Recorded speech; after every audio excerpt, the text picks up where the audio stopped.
चलो, पहला था मूल। जी स्वामी जी, मैं पूछ रही हूँ, इसमें रामचरितमानस में उत्तरकांड में एक चौपाई है जिसमें लिखा है ताते नाश न होई दास कर भेद भगति बाढ़ई विहंगवर भ्रमते चकित राम मोहि देखा बिहसे सो सुनु चरित बिसेखा। हे पक्षी श्रेष्ठ, इसी से यानी भगवान के भजन से दास का नाश नहीं होता और भेद भक्ति बढ़ती। ये भेद भक्ति पद का थोड़ा विस्तार करें। जो फिर से कहियो, नाश नहीं होता, फिर भेद भेद भक्ति बढ़ती। भेद भक्ति बढ़ती है। भेद भक्ति से क्या तात्पर्य है? भेद भक्ति यानी कि भगवान को अलग मानना। मैं जीव हूं और परमात्मा की मैं उपासना कर रहा हूं। जीव और परमात्मा कभी एक हो ही नहीं सकते। जैसे शुद्ध द्वैतवाद कहा है, जो वल्लभाचार्य जी का वाद है। तो ये वाद, ये सब एक प्रकार की मानसिकता है, एक प्रकार के तर्क है, जो सभी प्रकार से वो तर्क सिद्ध होता है। जैसे कहेंगे कि भाई स्वप्न का हमारा पुरुष था, यानी स्वप्न में हमारा स्वरूप था, क्या उसको कभी हम जागृत में ला सके? नहीं। यानी कि स्वप्न का हमारा जो स्वरूप था, पुरुष था, वो भी अलग है और हम भी अलग हैं। तो सिद्ध हो गया, बात सही है। हम तो पथारी में सो रहे थे, स्वप्न में घूम रहे थे, उसको हम बाहर नहीं ला सकते, वो वहीं पर शांत हो गया। हम और वो दोनों एक हो ही नहीं सकते। तो ये देख लो कि जो चेतना अभी इस जगत में विवर्त रूप में अभिव्यक्त हो रही है, वही चेतना स्वप्न में भी अभिव्यक्त हो रही थी। तो चेतना का पुरुष था, वो व्यक्ति उस तत्व में विलीन हो गया और उसी तत्व ने जागृत रूपी अभिव्यक्ति का स्वीकार किया। यानी वो स्वप्न का पुरुष और मैं दोनों एक है, तो वो भी सिद्ध हो गया, दोनों सत्य है। तो भेद भक्ति यानी कि परमात्मा और जीव कभी एक हो ही नहीं सकते, तो वो भी बात सही है। और परमात्मा ही जीव है, ममेवांशो जीव लोके जीव भूत सनातन, तो वो भी बात एक है। दोनों का अर्थ एक ही होता है। तो इसमें भेद भक्ति यानी कि अपने को अलग मानकर साधना करना। उसीलिए कागभूषण जी महाराज प्रलय के काल भी अपने आप को दृष्टा के रूप में स्थिर रखते हैं, वो अपना एक व्यक्तित्व बना के रखते हैं। ये कहना चाहते हो। सगुण साकार का अनुमोदन हुआ, ये है ना? कदाचित सगुण साकार न हो तो भी भेद भक्ति का अर्थ यह है कि अपने आप का एक अस्तित्व अलग करना,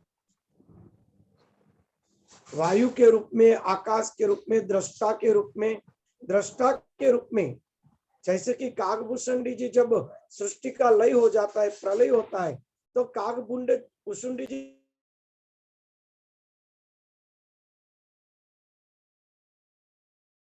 कौवे के रूप में नहीं रहते, और दृष्टा के रूप में रहते। केवल मैं देख रहा था, वो केवल प्रलय के दृष्टा हो जाते हैं, क्योंकि ब्रह्मा जी के संकल्प के अनुसार उसका जो कौवे का शरीर है वो भी नाश हो जाएगा,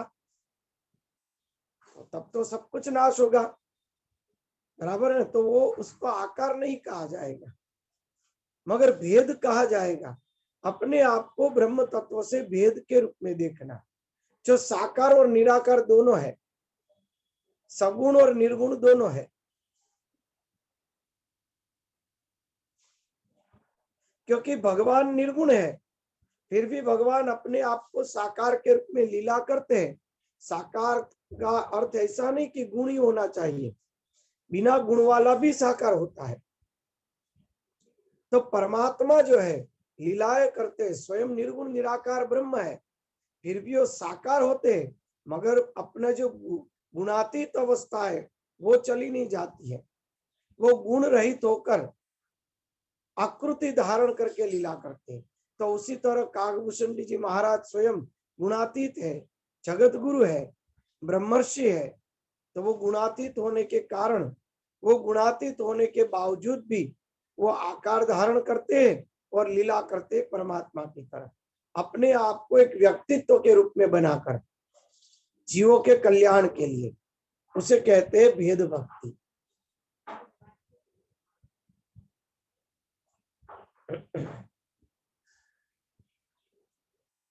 बराबर समझ में आ गया भेद भक्ति? वॉल्यूम बंद है आपका, वॉल्यूम बंद है। हाँ, कुछ हाँ कुछ समझ में आ रहा था कि भेद भक्ति का यही अर्थ होगा कि कहीं कहीं भगवान और अपने आप को अलग समझते हैं, वो भक्ति करना पसंद करते हैं, हाँ भगवान के सामने रख के भक्ति करना ही चाहते हैं, इसलिए हाँ। भेद भक्ति बढ़ती, यानी उसका अनुमोदन किया हुआ है कि भक्ति करना मतलब भगवान को अलग सामने बैठा के भजन करना। तो देखो, सामने बैठा के भजन करना और अपने जीव भाव को नाश कर दिया है। अपने जीव भाव को पकड़ के नहीं रखना है। हम भूल ये करेंगे, अपने जीव भाव को, अपने व्यक्तित्व को छोड़ना स्वीकार नहीं करते, तो वो बंधन रूप है।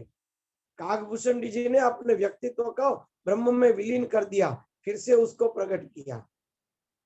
असल में काकभूषण जी और भगवान दो है ही नहीं, जैसे रामकृष्ण परम जी और काली दो है ही नहीं, मगर काली को अलग मान के लीला कर रहे हैं, वो भेद भक्ति हो गई।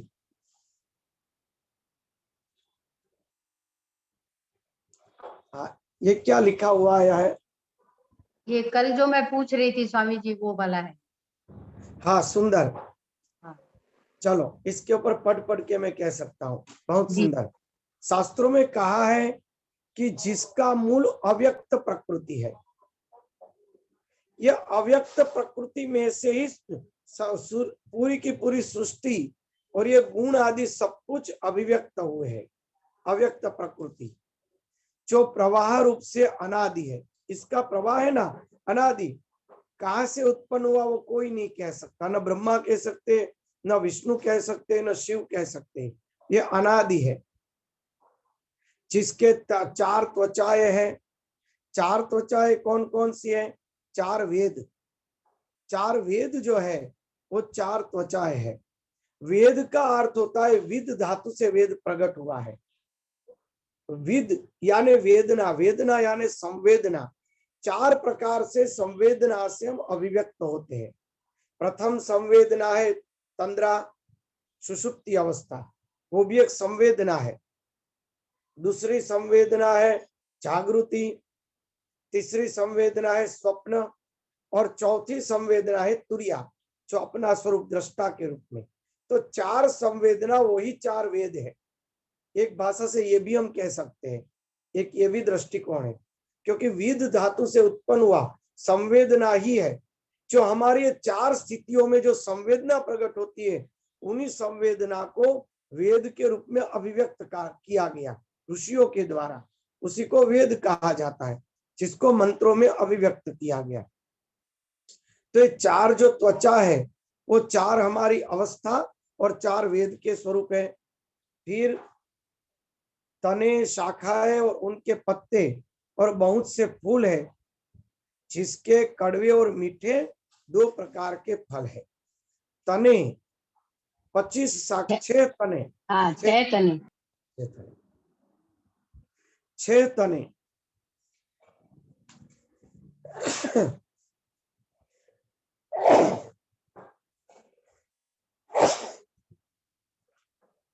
6 तने हैं। पंच महाभूत है, 5 इंद्रिया है। जो 6 तने हैं, वह पंच महाभूत आदि जो है, उसके बारे में कदाच कहा गया हो कि पंच महाभूत और एक मन, 11 की तरह 6 कहे गए हो कदाचित। और 25 तत्व, वो 25 शाखा है। 25 तत्व तो कही है गीता जी आदि सांख्य शास्त्र में, 25 तत्व कहे है। और अनेकों पत्ते, पत्ते यानी अनेक वासनाएं और उसके परिणाम, वो अनेक पत्ते। 6 जो है वो 3 गुण है।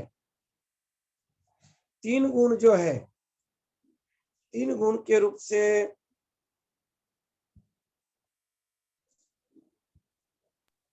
तने को बाद में स्पष्ट कर लेंगे स्वामी जी, बाकी आप विस्तार कीजिए। और कड़वे और मीठे फल, वो कड़वे और मीठे फल जो है वो सुख और दुख, और जिसको एक ही बेल है, जो उसी के आश्रित रहती है, यानी कि वासना, जगत रूपी वासना। जगत रूपी वासना चित्त से चली जाएगी तो आपका जीव भाव ही चला जाएगा, तो मूल से ही वो कट जाएगा, पूरा का पूरा वृक्ष, वो बेल को पलने का कोई स्थान ही नहीं रहेगा। वासना रूपी बेल इसी वृक्ष के कारण पलती है, ये वासना रूपी बेल इसी के कारण बढ़ती है, इसी के आधार से तो वासना बढ़ती है ना। वो वासना रूपी बेल है, जीव भाव कहो वासना कहो, वो बेल है और उसी के आश्रित है, जिसमें नित्य नए पत्ते और फूल निकलते रहते हैं, यानी नित्य नई नई संकल्प और वासनाएं प्रकट होती रहती है। जो संकल्प है वो पत्ते है और उसका परिणाम है वो फूल और फल है। ऐसे संसार रूपी वृक्ष विश्व रूप में प्रकट आपको हम नमस्कार करते हैं। ऐसे विश्व जो संसार रूपी वृक्ष के रूप में परमात्मा ही प्रकट हुए हैं, ये कहना चाहते हैं। भगवान के सिवा और कुछ नहीं, ये पूरे पेड़ के अंदर लकड़ी के सिवा कुछ नहीं, उसी तरह पूरे के पूरे संसार रूपी पेड़ में विश्व रूप में परमात्मा ही प्रकट हुए, हम उसको नमस्कार करते।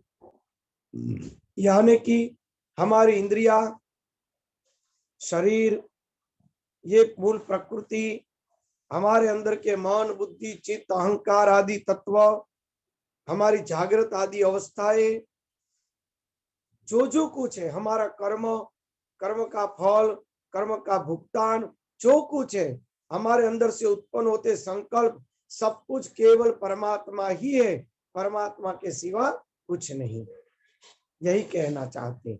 ये बहुत ही बढ़िया है, बहुत बढ़िया से। इसमें कोई प्रश्न है तो पूछ सकते हैं।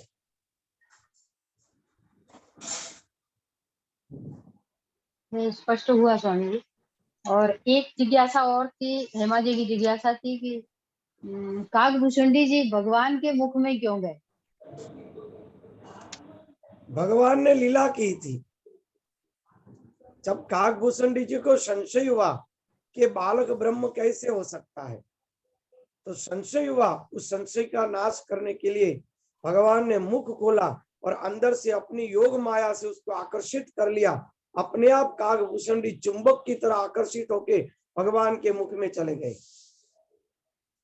जैसे ही मुख में गए तो परमात्मा तो विराट रूप है, ये तो केवल जो दिखाई देता है वो लीला मात्र का स्वरूप है भगवान का, हम सबकी तरह तो है नहीं।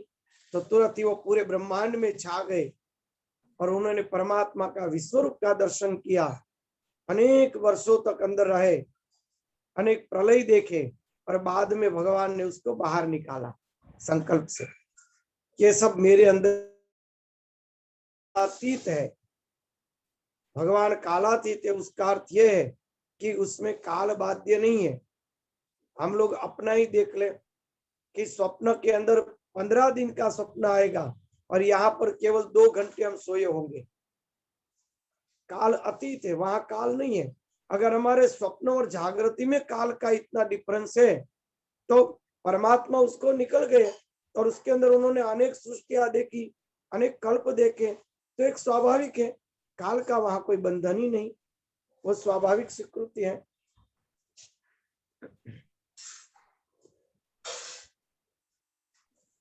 स्वामी जी मेरा एक प्रश्न ये था हाँ? कि अपनी जो 7 मोक्षपुरियां है ना, अयोध्या, मथुरा, माया, काशी, कांची, अवंतिका, पुरी, द्वारावती, चैव सप्तेत मोक्षदायिका, तो इसमें माया और कांची ये दोनों मतलब अभी क्या आएगा उसमें? वो मुझे देखना पड़ेगा। मायावती, ये मिथिलेश भैया को पता है मायावती कौन सा नगर? और मायापुरी है, कांचीपुरम तो है ही। हाँ?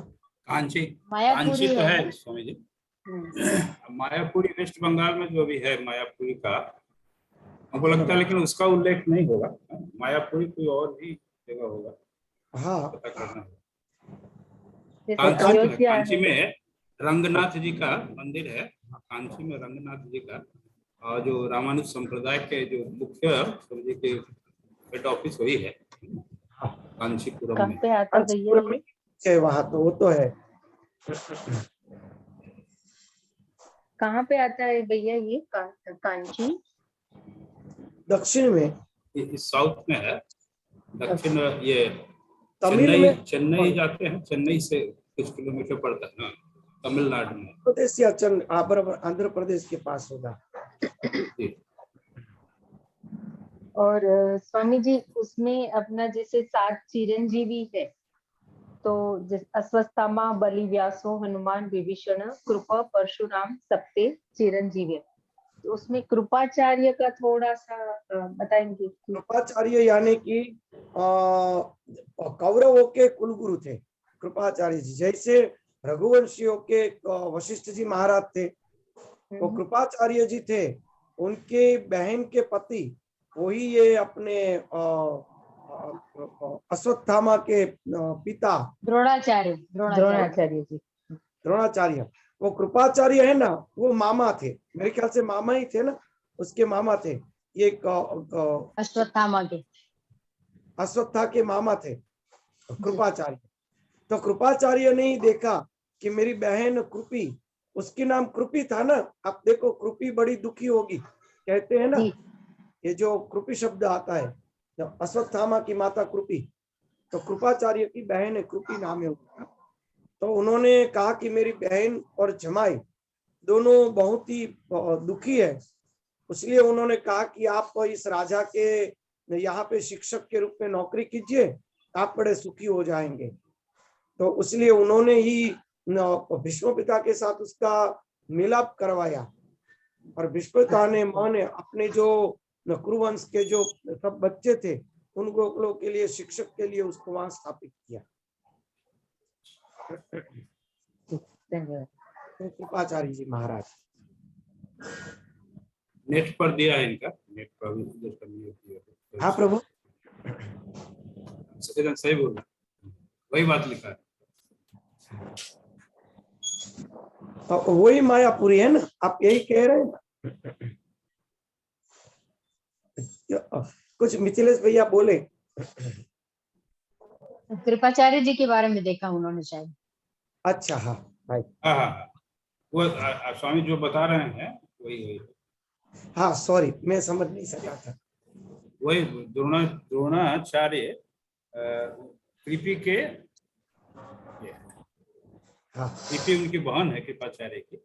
हाँ कृपाचार्य की बहन थी। द्रोणाचार्य इनके ये है, बहनोई है इस तरह से। मामा और कृपाचार्य दोनों मामा भाणे, मामा भतीजा थे दोनों। हाँ जी जी।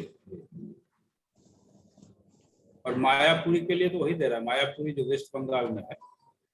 बराबर, वो हो सकती है जो भगवान ने स्वयं ने अवतार धारण किया और मायापुरी को पवित्र कर दिया, ये भी हो सकता है। चैतन्य महाप्रभु जी का स्थान है ना मायापुरी, वहां पे। जी जी, वहीं पास में ही नदिया गांव में उनका जन्म हुआ था ना, हाँ, तो मायापुरी में ही है। वो इस्कॉन का सबसे बड़ा मुझे लगता है मंदिर, और विश्व का सबसे बड़ा बना रहे हैं। बराबर। हाँ, निर्माण हो रहा है। तो इस्कॉन का मंदिर के हिसाब से तो नहीं गिन सकते ना उसको अपन, मतलब ये तो बहुत सालों पुराना है कि जैसे ये मोक्ष नदिया है। द्वारिकापुरी जो है उसमें भगवान कृष्ण ने उसी स्थान पर बनाया जी। मायापुरी जो शास्त्रों में थे वहीं पर चैतन्य महाप्रभु जी का संजोग वशात जन्म हुआ और उन्होंने अपनी लीला स्थली बना ली भगवान ने। जी, तो मतलब भगवान ने मायापुरी में मायापुरी को प्रकट किया था, इसलिए वो मोक्ष नगरी में आएंगे ऐसा। हाँ, पर वहीं पर संजोग हाँ, वो संजोग स्थली भी बनी बाद में। जी बराबर। हाँ, वही उसकी लीला स्थली बन गई, जो माया शास्त्र में लिखा था वही स्थान।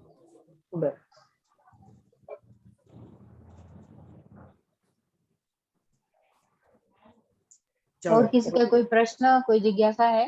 नहीं तो और स्वामी जी अभी जो रामचरितमानस का जो ये लगाई थी, तो कल हम लोग आपके जाने के बाद कल हम पूछना चाह रहे थे लेकिन आप तो निकल गए। तो 15वां अध्याय का जो पहला श्लोक है, भाग गए। तो बाद में हम लोग चर्चा की है कि गीता के 15वें अध्याय का जो श्लोक है, ऊर्ध्व मूलम अधः शाखम, जो उसमें है ऊर्ध्व मूल, जो उसमें उसका अर्थ भी यही है कि भगवान ही उसमें भी है कि परम अव्यक्त जो है उसमें प्रकृति लिख के कंफ्यूज कर रहा है ना। जो अर्थ लिखा है वहाँ प्रकृति नहीं होना चाहिए। वहाँ पर भगवान जो परम अव्यक्त है, ना ना ना, प्रकृति ही होना चाहिए। अच्छा क्योंकि प्रकृति दो प्रकार की है, व्यक्त और अव्यक्त। अव्यक्त प्रकृति क्या है वो मैं आपको बताऊं, बहुत सुंदर बात है। जी देखो, ब्रह्मा विलीन हो गए, बराबर, कुछ नहीं रहा, तो हम सब कहां पर है? हम सब एक सुषुप्ति के स्वरूप से, हम सब अव्यक्त प्रकृति के अंदर तब स्थापित होते हैं, बीज के रूप में। पूरी की प्रकृति व्यक्त नहीं हुई है, बीज के रूप में जब भगवान के अंतःकरण में बैठ जाती है वो प्रकृति, तब वो अव्यक्त रूप में रहती है। फिर जब सृष्टि की रचना होती है तो वो अव्यक्त बीज रूप में पड़ी हुई प्रकृति फिर से व्यक्त होती है। जब ब्रह्मा का भी लय हो जाता है, ब्रह्मा के भी 100 वर्ष खत्म हो गए, तो फिर क्या रहा? कुछ नहीं रहा। तो वहां कहां से सब उत्पन्न होता है? भगवान से हृदय से उत्पन्न होता है, यानी कि वो प्रकृति भगवान के हृदय में अव्यक्त रूप से स्थित हो जाती है और फिर से वो प्रकृति व्यक्त के रूप में अभिव्यक्त होती है। तो जब अभिव्यक्त नहीं होती है तो अव्यक्त हो गई, अव्यक्त हुई ना, तब तो हम सब जो जीव है, तो सब जो अज्ञानी जीव है उनको रखेंगे कहाँ भगवान? तो अव्यक्त प्रकृति के अंदर रखते हैं, बीज के रूप में, और अव्यक्त रूप से सबके सब। और आपको हम सबके अनुभव से बताएं कि हम सभी जागृत और स्वप्न के अंदर व्यक्त है और सुषुप्ति में अव्यक्त है, मगर हम है सही। हम ये नहीं कह सकते हम नहीं है, हम सुषुप्ति में अव्यक्त रूप से। उसी तरह ये प्रकृति सुषुप्त अवस्था में अव्यक्त स्वरूपा है और जागने पर अव्यक्त स्वरूपा होती है। उसी को कहते हैं अव्यक्त प्रकृति। इसलिए प्रकृति शब्द रखा ही जाएगा, बराबर है ना? प्रकृति शब्द, हाँ, प्रकृति रखना ही पड़ेगा। केवल परमात्मा अव्यक्त है ऐसा नहीं है, प्रकृति भी अव्यक्त है। इसलिए भगवान ने कहा मेरी तरह वो भी अनादि है। उसकी कब उत्पत्ति हुई किसी को पता नहीं, वो मेरे में से ही उत्पन्न हुई है, यानी कि उसी का ही स्वरूप है, दो अलग है ही नहीं, बराबर है ना? जैसे जल और तरंग, जल में से तरंग कब उत्पन्न हुआ उसका कोई लेखा जोखा नहीं कह सकता। जल और तरंग दोनों अलग भी है फिर भी एक है। इसलिए रामायण के अंदर सीता जी और राम को जल और तरंग का स्वरूप दिया गया। सीता जी जो है वो अव्यक्त स्वरूपा है, अव्यक्त स्वरूप प्रकृति है, जिसमें से व्यक्त प्रकृति प्रकट होती है। अभी जो हम लोग ये पराम्बा की बात करें, ब्रह्म विद्या की बात करें, जिसमें कहा कि उसके अंदर से सत्व रजस और तमस गुण उत्पन्न हुए, ब्रह्मा विष्णु महेश उत्पन्न हुए, तो वो कौन है? वो स्वयं अव्यक्त प्रकृति है, वो ब्रह्म का ही एक स्वरूप है, ब्रह्म का व्यक्त स्वरूप, यानी कि अव्यक्त प्रकृति। जहां पे मैं ब्रह्म हूं ऐसी भावना स्थित होती है, वो अव्यक्त प्रकृति है। और वो मैं ब्रह्म हूं वही प्रकृति के रूप में अभिव्यक्त होता है, तो वही प्रकृति बन जाता है, अभिव्यक्त प्रकृति। और वो अव्यक्त प्रकृति, अव्यक्त प्रकृति भगवान का ही रूप है, मगर उसको अव्यक्त प्रकृति के नाम से संबोधा है। उसीलिए संबोधा क्योंकि उसके अंदर से बार बार सृष्टि उत्पन्न होती है और उसी के अंदर सृष्टियां विलीन होती है। ब्रह्मा विष्णु महेश सहित सब कुछ उसमें विलीन होता है और उसी में से बार बार प्रकट होते हैं। ब्रह्मा जी तो लय हो गए, मगर अज्ञानमय जीव बीज के रूप में अव्यक्त प्रकृति में रहते हैं। फिर जब दूसरे ब्रह्मा प्रकट हुए तो सब जीवों को ब्रह्मा जी अव्यक्त प्रकृति से व्यक्त प्रकृति करके सबको फिर से जीवन देते हैं मुक्त होने के लिए, ताकि सत्कर्म करके वो फिर से मुक्त होने का एक मौका पा सके। बस वही अव्यक्त प्रकृति, बराबर है ना? फिर भी इसमें कोई प्रश्न है तो पूछ सकते हैं, मैंने तो अपनी मति से कहा है। नहीं, एकदम बहुत सुंदर, बहुत सुंदर, बहुत अच्छा लगा, समझ में भी आया। भगवान लेटे हुए दिखते हैं लेकिन कितना काम करते हैं। हाँ। और हम चलते फिरते दिखते हैं फिर भी हम कुछ नहीं करते हैं। कुछ नहीं करते।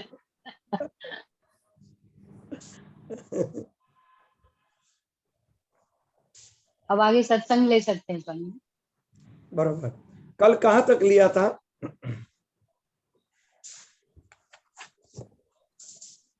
स्वामी जी 21-22 मंथ थे। ओके, सुंदर। इक्कीस और 22 पूरे हो गए, 23वां भी पूरा हो गया। चंद्रवंशी सूर्यवंशी राजाओं के वंशों का वर्णन, उसको वंश वर्णन कहते हैं। हिरण्यकश्यप आदि दैत्यों का वर्णन वह वंश कहा जाता है। स्वयंभू मनु आदि 14 मनुओं के वर्णन, उसको मनवंतर कहा जाता है। और वंशानुचरित जो कहा है, इस प्रकार से पुराण के 5 लक्षण है। वहां तक हम आए थे। 1.25 लाख श्लोक का महाभारत ग्रंथ भी व्यास जी ने रचा, उसको इतिहास कहते हैं, वो भी ले लिया था। जो इतिहास है क्योंकि उसके अंदर वेदों का ही ज्ञान दिया गया है। अब प्रश्न किया जाता है,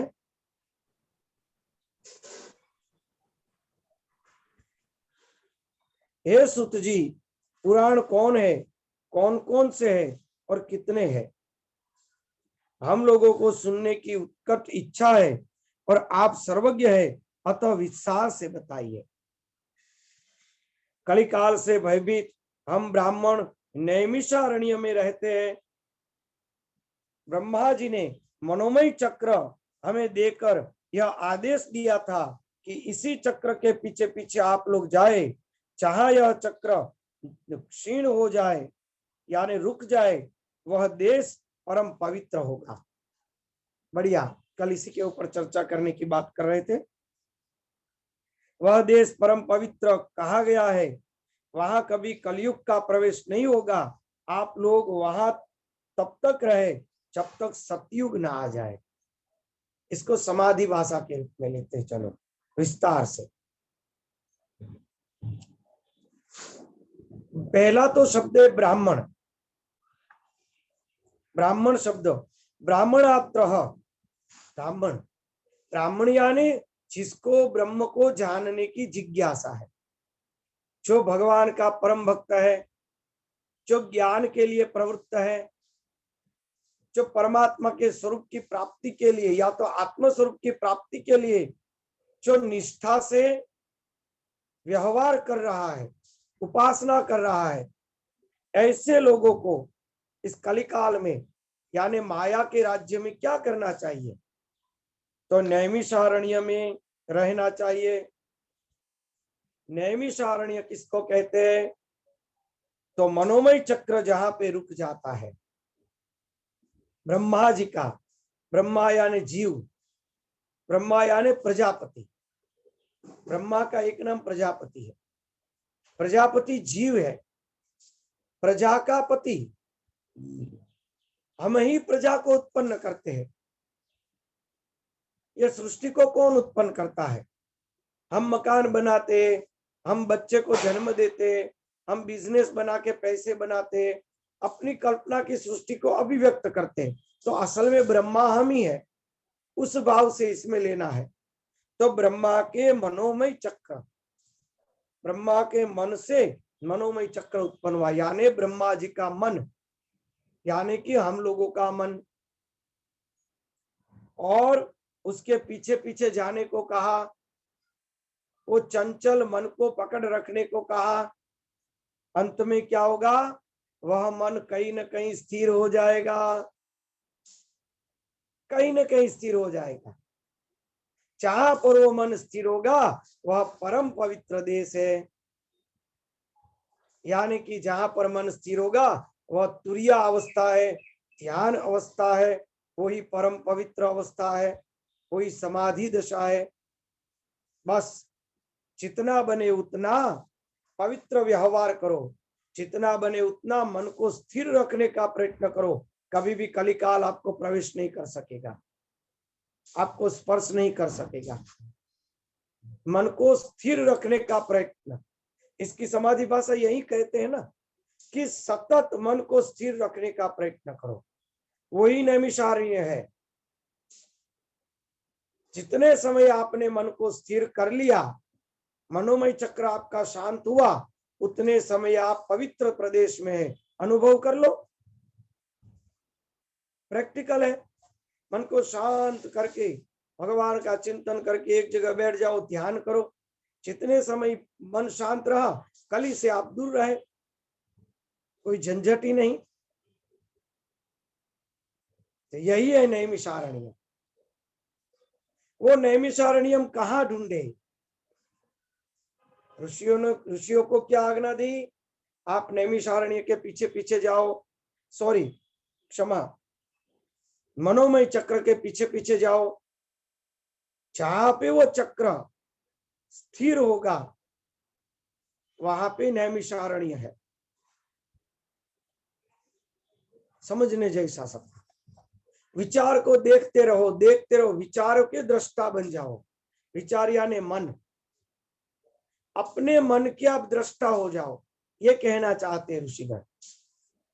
आपको अगर ये भागवत समझना है, अगर हमारे पुराण समझना है, अगर हमें अपने शास्त्रों को समझना है, तो क्या करना होगा? अपने मन के दृष्टा बन जाना है। पहले तो आप शास्त्रों को समझने के लिए मन के दृष्टा बन जाओ। तो आपको क्या अनुभव होगा? जब आप अपने विचारों के दृष्टा बन जाओगे, मन यानी विचार, विचारों के दृष्टा बन जाओगे, तो क्या होगा? दो विचार के बीच में जो संधि काल है उसका आपको अनुभव होगा कि एक विचार खत्म हुआ, मन शांत हुआ, फिर से दूसरा विचार शुरू हुआ। दो विचार के बीच में जो संधि है उस संधि को कहा जाता है निमिष अरण्य। निमिष यानी एक क्षण, अरण्य यानी ज्ञान, उपासना।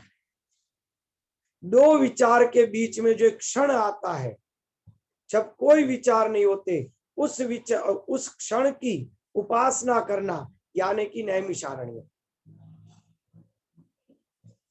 बड़ी चिंतन करने जैसी बात है। दो विचार के बीच में जो आपका एक क्षण आता है, जब कोई विचार नहीं होता, मन एकदम शून्य अवस्था में रहता है, उन दोनों के बीच में उस क्षण का आप उपासना करते हो, उसको पकड़ रखते हो, उसको कहते हैं नैमिषारण्य में निवास करना।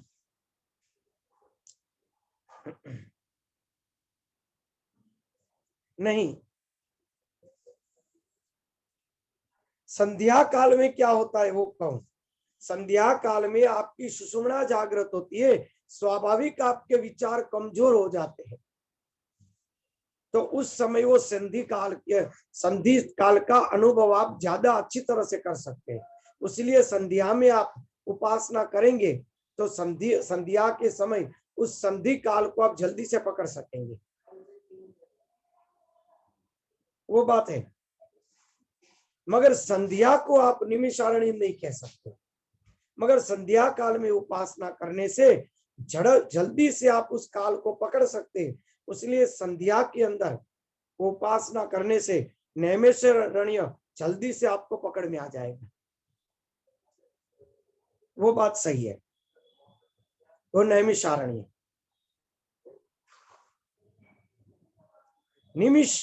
निमिष मात्र, क्षण मात्र। तो नैमिषारण्य को पकड़ने के लिए क्या करेंगे? एक और अच्छा रास्ता है। हम विचार देखते रहे, पता ही नहीं चल रहा है कि विचार कब खत्म होता है, शुरू होता है। तो चलो और एक रास्ता है, मंत्र रूपी विचार को पकड़ लो। एक मंत्र खत्म होगा, दूसरा मंत्र शुरू होगा, अपने आप हमारे हाथ में वो संधि आ जाएगी। मंत्र जाप जितने समय करते हैं उतने समय आप नैमिषारण्य में ही है। मंत्र के पीछे आप पड़ गए, यानी कि मनोमय चक्र के पीछे चले गए। उस मनोमय चक्र के पीछे आप घूमने लगे। मनोमय चक्र में दो चक्र के बीच में जो शांति प्रकट हुई, जहां स्थिरता आ रही थी, उस स्थिरता का आपने अनुभव किया। आप नैमिषारण्य में परम पवित्र प्रदेश में पहुंच गए और उसको पकड़ लिया तो आपको कलिकाल स्पर्श नहीं कर सकता। यही है उसका रहस्य। वरना ये कहा है कि जब तक आप नैमिषारण्य में रहेंगे तब तक आपको कभी स्पर्श नहीं कर सकता। चलो स्वीकार लिया, बराबर है। तो नैमिषारण्य कहीं ना कहीं होना तो चाहिए। तो अभी भारत के नक्शे में जहां पे नैमिषारण्य ड्रॉ करके लिखा है वहां जाके बैठो। क्या कलयुग आपका पीछा छोड़ेगा? नहीं। तो उसको नैमिषारण्य कैसे मान ले? सही नैमिषारण्य क्या है? दो विचार के बीच में, दो मंत्र के बीच में जो संधि समय है, वो क्षण, ओम नमः शिवाय, ओम नमः शिवाय, ओम नमः शिवाय, बीच में संधि समय है, वो नैमिषारण्य है। दो मंत्र के बीच में संधि, वही नैमिषारण्य है।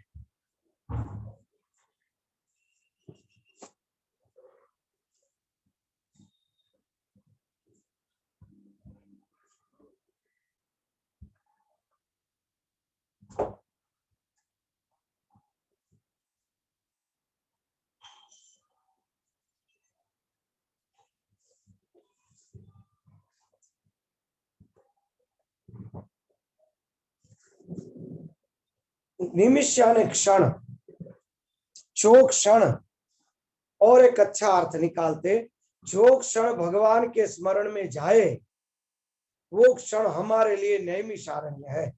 बस संक्षिप्त में इतना समझिए। भगवान के अंदर शांत रूप से मन जुड़ जाए, वो नैमिषारण्य उत्तम। इस प्रकार से नैमिषारण्य के बारे में कहा है।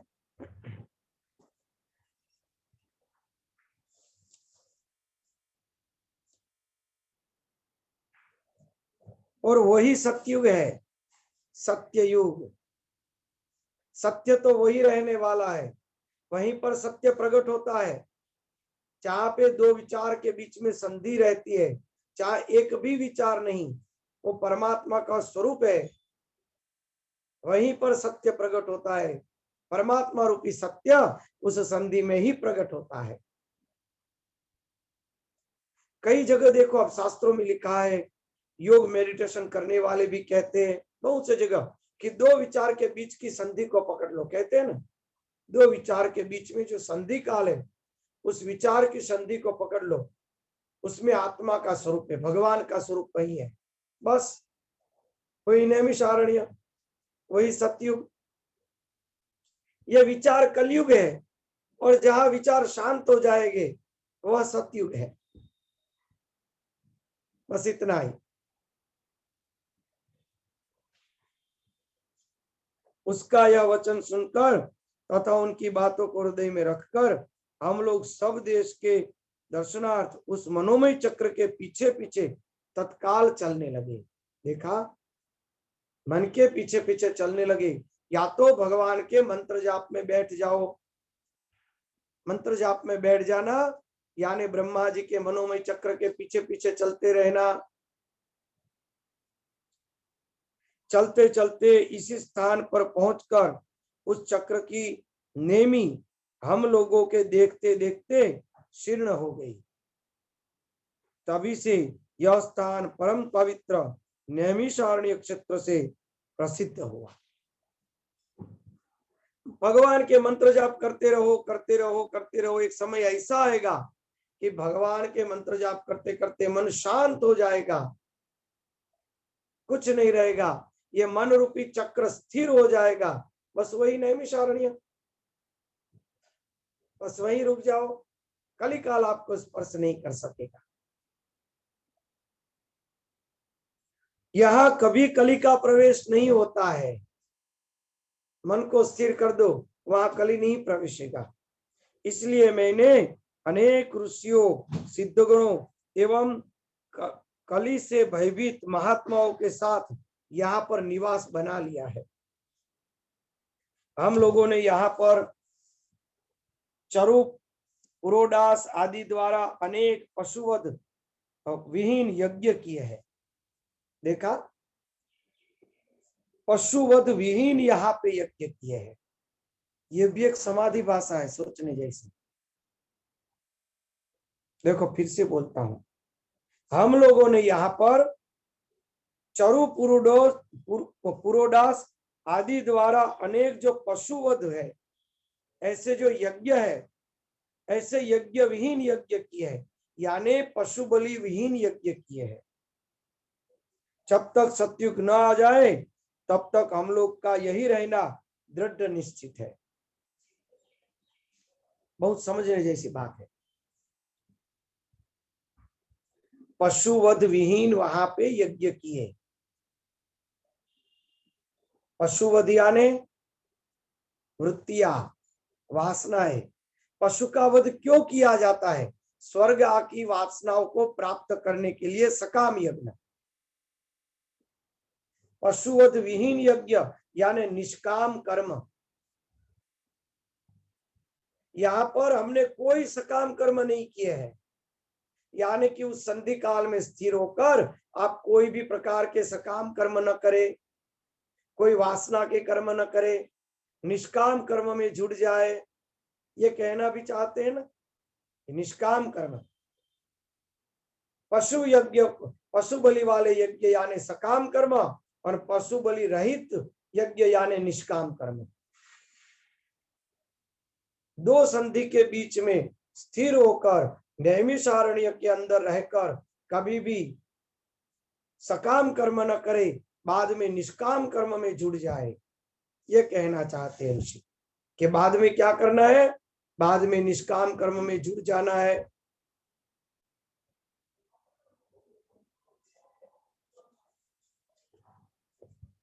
हे सुत जी, आप निश्चय रूप से हम लोगों के सौभाग्य से यहाँ पर पहुंचे, इसलिए आप इस ब्रह्म संपत्ति पावन पुराणों की कथा हमें कहिए। हे सुत जी, हम लोगों को सुनने की उत्कट इच्छा है और आप जैसे बुद्धिमान वक्ता भी प्राप्त है। हम लोग भी अपना सभी कार्य त्याग कर चित्त एकाग्र करके यहाँ स्थित है। सुत किसको कहते हैं? ब्राह्मण और क्षत्रिय से उत्पन्न हुआ वो सुत है। क्षत्रिय यानी रजोगुण और ब्राह्मण यानी ब्रह्म।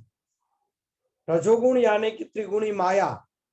त्रिगुणी माया और ब्रह्म दोनों के मिलन से जो जीव उत्पन्न हुआ वही सुत जी है।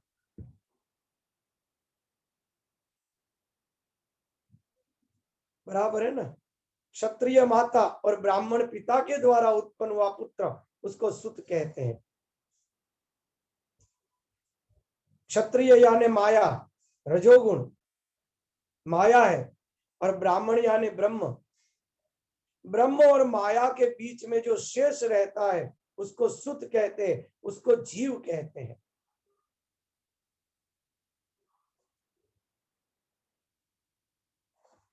ये जो संधि काल है उसके अंदर जो जीव का शुद्ध स्वरूप है वह प्रकट हो जाता है। सुत जी रास्ते में नहीं मिले, नैमिषारण्य में जाके मिले। रास्ते में नहीं मिले, अरे सुत जी अच्छा वह रास्ते में मिल गए, इन चक्र के साथ आप भी चलो, कहीं ना कहीं हम लोग बैठ के सत्संग करेंगे। ये नहीं हुआ। जब चक्र शांत हो गया, सब बैठ गए, फिर सुत जी प्रकट हुए, यानी कि विशुद्ध अंतकरण, शुद्ध जीव भाव, जिसके अंदर से ज्ञान प्रकट होता है। वो हमारा शुद्ध जीव भाव ही हमारी वृत्तियों को ज्ञान प्रदान करता है। ये सब ऋषि कौन है? सात्विक वृत्तियां। सात्विक वृत्तियों को ज्ञान प्राप्त होता है हमारे अंदर से ही। सुत जी के, सुत यानी जीव, दृष्टा, जो न ब्रह्म है न माया है, न वो क्षत्रिय का पुत्र है न ब्राह्मण का पुत्र है। ये भी एक अर्थ ले सकते हैं ना, इसमें ये भी एक अर्थ होता है। ये नैमिषारण्य के अंदर जो जीव है वो विशुद्ध हो जाता है और उनके द्वारा ही ये पुराण रूपी ज्ञान प्राप्त होता है। पुराण यानी बनी हुई घटना। हम लोगों को ज्ञान कहाँ से प्राप्त होता है? हमारे जितने जीवन में वर्ष चले गए उनमें से ही तो हम ज्ञान प्राप्त करते। कहाँ से करते? पुराण, बीते हुए जीवन में से ही ज्ञान प्राप्त होता है, उसी को कहते पुराण। जब व्यक्ति शांत चित्त से बैठता है तब याद आता है, हाँ बात सही है, जो हमने ये काम किया वो करना चाहिए, ये काम किया वो नहीं करना चाहिए, ऐसा काम उस व्यक्ति ने किया था वो परेशान हुआ था, हमें वो कर्म नहीं करना चाहिए, ऐसा कर्म वो कर रहा है बड़ा सुखी है, चलो वो कर्म हमें करना चाहिए। ये क्या है? इसी को पुराण कहते हैं। जो हमारे अंतःकरण में 18 प्रकार से उत्पन्न हो रही है, वही 18 पुराण है। हमारा अंतःकरण में नित्य पुराण चल रही है। हमारा अंतःकरण ही नैमिषारण्य हो जाए तो उसके अंदर सुत जी प्रकट हो जाएंगे और वो सुत जी ही बताएंगे कि हमें कैसे जीना है और कैसे नहीं जीना है। फिर कलिकाल नहीं प्रवेशेगा, कल स्पर्श नहीं कर सकेगा हमको। एक अर्थ ये भी हो सकता है, नैमिषारण्य जो है उसके अंदर सुत जी है। नैमिषारण्य यानी शुद्ध अंतःकरण में एकाग्रता, शुद्ध अंतःकरण में मन की एकाग्रता, वो नैमिषारण्य है। और एकाग्रता से जो ज्ञान प्रकट होता है, वो ज्ञान की अनुभव करने वाली प्रज्ञा ही सुत जी है। और प्रज्ञा से ही हम यानी हमारी वृत्तियों को ज्ञान प्राप्त होता है कि हमें कैसे जीवन जीना है।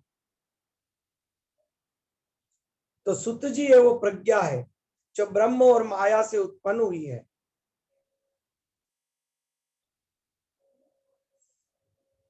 सीधे व्यास जी से ज्ञान प्राप्त नहीं हुआ, सुत जी के द्वारा प्राप्त हुआ। शुद्ध ब्रह्म ज्ञान से परे है। शुद्ध ब्रह्म से प्रज्ञा जो ज्ञानवान हुई, वह ज्ञान हमें प्राप्त होता है। प्रज्ञा के द्वारा ज्ञान प्राप्त होता है।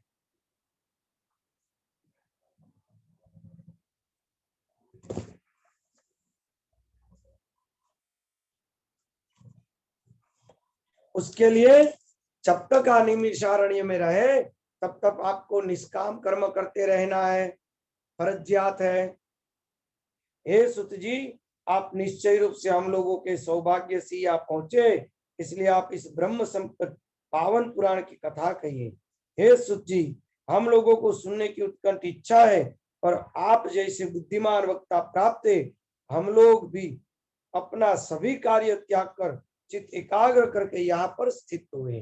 देखा, चित्त एकाग्र करके यहाँ पे स्थित हुए हैं। चित्त एकाग्र होना ही निमिषारण्य है। अगर चित्त चंचल होता तो वो निमिषारण्य में होते ही नहीं। इसका एक ये अर्थ शुद्ध हो रहा है कि चित्त एकाग्र करके यहाँ पर एकत्रित हुए, यानी चित्त का एकाग्र होना ही निमिषारण्य है, जहां पे मन चक्र शांत हो जाता है। और मन चक्र शांत हुआ, वहीं पर निमिषारण्य प्रकट हुआ और वहीं पर प्रज्ञा रूपी सुत जी प्रकट हुए। और उनके द्वारा हमें क्या करना क्या न करना, वह विवेक हमारे अंतःकरण से ही प्रकट हुआ। और तब तक जब तक हमारा जीवन है तब तक हमें निष्काम सत्कर्म करते रहना है। बस ये पूरा समाधि भाषा यही अर्थ कह रही है। अतः हे सुत जी, आप चिरंजीवी हो तथा तीनों प्रकार के तापों से मुक्त रहकर आप हम लोगों को परम पवित्र कल्याणकारी श्रीमद् देवी भागवत का रहस्य सुनाइए, जिसमें धर्म काम का विधिवत वर्णन किया गया है। महर्षि व्यास ने भी बताया है कि इसके द्वारा ज्ञान प्राप्त करके पुनः उसी से मुक्ति मिल जाती है। हे सुत जी, महर्षि व्यास ने जिस प्रकार पवित्र पुराण कहे हैं, उनके मनोहर कथा चरित्र को सुनने से हमारी कभी तृप्ति नहीं हो रही है।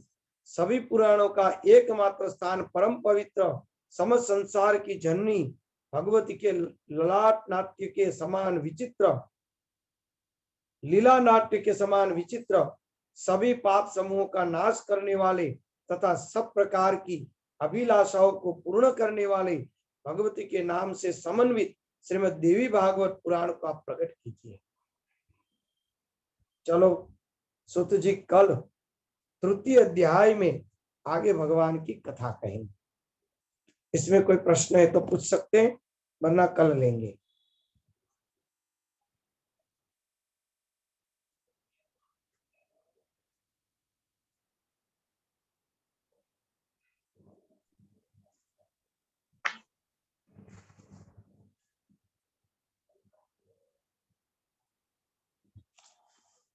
चलो, हरिओम। प्रणाम श्री हरि।